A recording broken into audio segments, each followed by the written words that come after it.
ક્યાં ગામથી આવ્યા બેન? રાજપરાથી. રાજપરાથી. તારું પિયર કે ગામ બેન? તરેડ. બરાબર.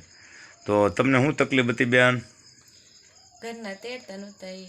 આ તારો ઘરવાળો તેડતો નહોતો? હા. તો અહીંયા મારી માતાજી આવ્યા પછી આ તારા ઘરવાળાએ તને તેડી લીધી બેન? હા. કેટલા મહિના છે તેડ્યા? 5 મહિના. 5 મહિના. તો હવે તમને બે માણાને કાંઈ તકલીફ નથી ભાઈ? નહીં. આમ રાજી ખુશીથી રહો ને તમે? હા. અને ધંધો પાણી કરો છો? દાડિયું કરો? શું કરો બાપા? વાડીનું કામ કરી. વાડીનું કામ કરો? ઘરની વાડી છે? ઠેક ઠેક. ફાર્મે રાખો એમને? ઠેક ઠેક. તો અત્યારે તમારે હાવ શાંતિ છે ને?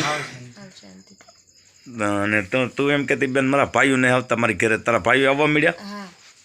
તો હવે તમને કાંઈ તકલીફ નથી ને બેન? નહીં. બે માણાને શાંતિ છે ને? હા શાંતિ. તો બસ તમને મારી માતાજી ઉપર શ્રદ્ધા હતી એટલે આ બધું તમને મારા માતાજી સારું કર્યું. હું કાંઈ જાણતો નહીં, મને કાંઈ ખબર પડતી નહીં. જે કરે એ મારી માં શક્તિ કરે છે. એટલે માતાજીની શ્રદ્ધાથી થાય ભાઈ. મારા બાપની કોઈ સત્તા નહીં. ભગવાન ભવા છે ને કોઈ ભગવાન નથી. પૈસા લઈ ત્યાં કોઈ દી જવું નહીં. જય શક્તિ માતા.